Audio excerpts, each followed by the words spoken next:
Ontario's education system into a truly excellent system. We know we need your help, and I know I can count on you. Thank you.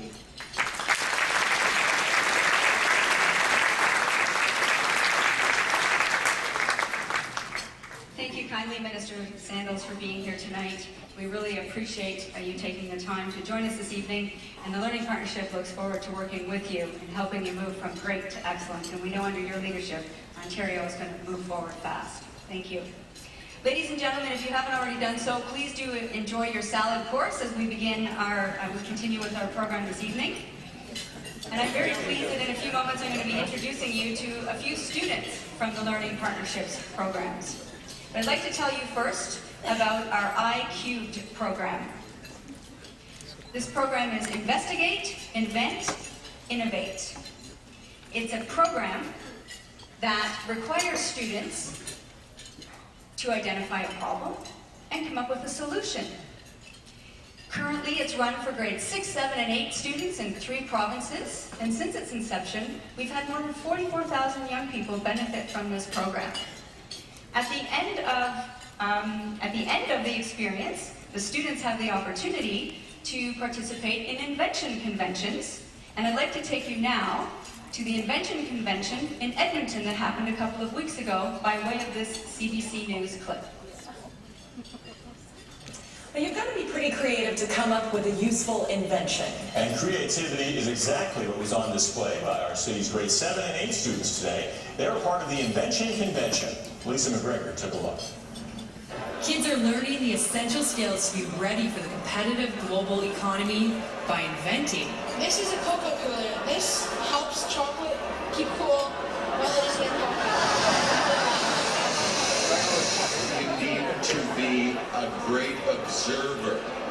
And when you find yourself saying, gee, I wish I had a tornado fork, heated windshield scraper, or perhaps a lock extender.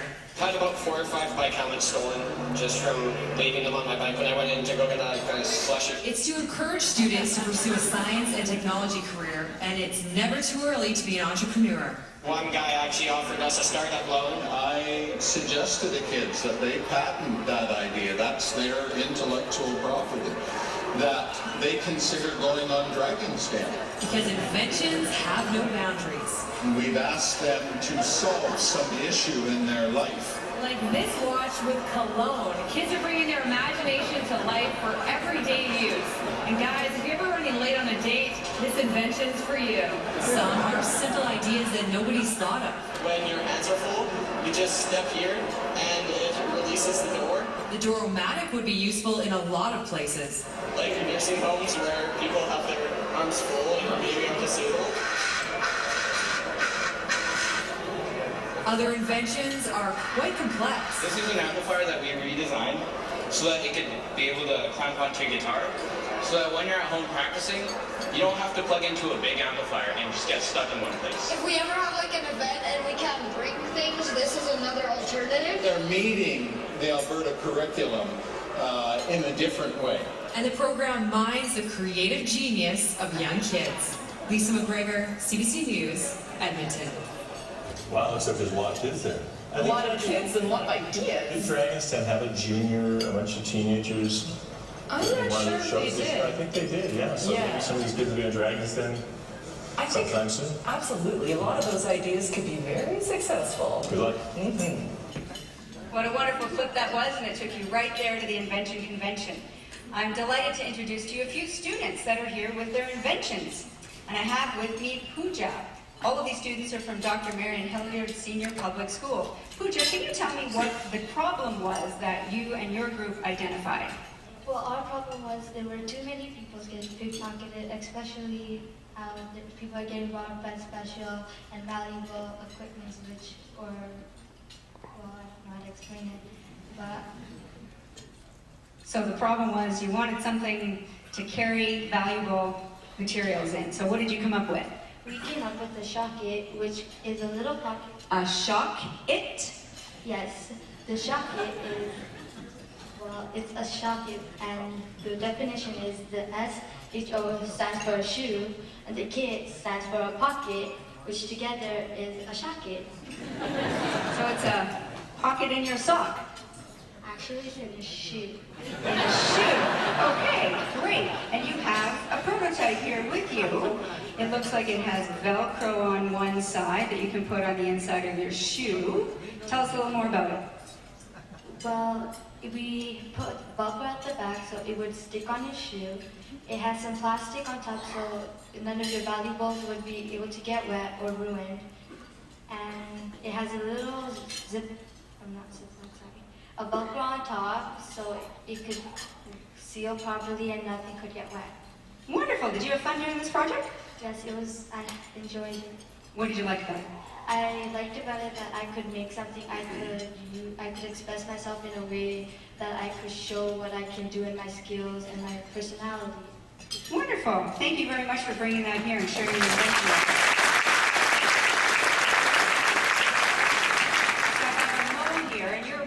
Something quite unique. Can you tell us what the problem was that you and your team, and this is one of your team members, what's the problem that you identified?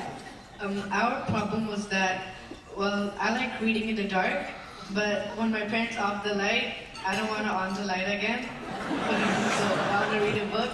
So on one of the sides there's a red light, and we solved that red lights are more efficient, like they're better for your night vision than white light, so we put a red light on one side, and I like listening to music too, but... And because you can't just read and do nothing else, you have to listen to music as well as read. Yes. So what do you have on the other side of the glasses? We have a mini iPod Shuffle. Wow, and what did you call your invention? The Techno eyeglasses. Wonderful. Now, did you start using these and your parents weren't able to detect that once the door was closed and the lights were out that you weren't going to sleep? Sometimes. Did you have fun doing this? Yes. Great. Thank you so much. I'm coming along. And what's your name? Do you think this is a problem for all of your friends? Or just for Amogh over here? Well, many of my friends that actually wear glasses. I think this is the most fun part about this project. Well, thinking of many crazy ideas that weren't so great, but finally figured out one. What do you want to do when you grow up? I want to be a chartered accountant. Oh, great.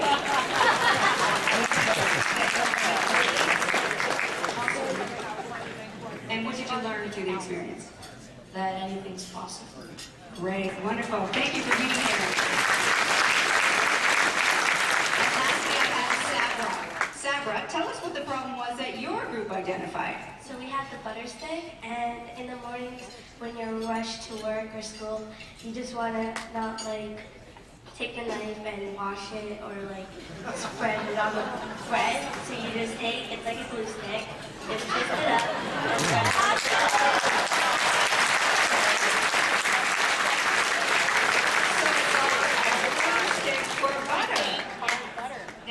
With different kinds of prototypes, and this one won, or how did you arrive at this final product? First, me and my teammates got a lot of problems with butter, so we were gonna first use a lip gloss, but then it's like too small, so we used a glue stick, and we just pretty much stuffed the butter in. And what did you learn from this project? I learned that now my toast is going to be ready faster. Anything to save a few minutes. Thank you so very much. Give them a round of applause.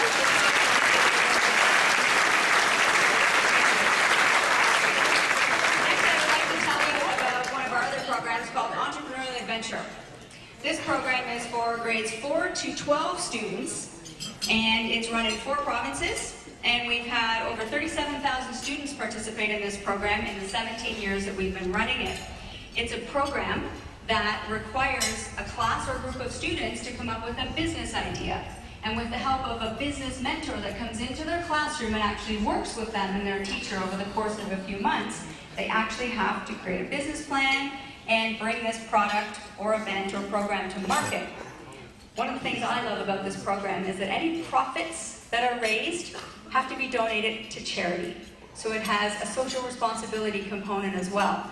And in the 17 years that we've been running this program, more than $2.5 million have been donated to local charities by the profits of these ventures that these students have launched. I think that's a tremendous accomplishment.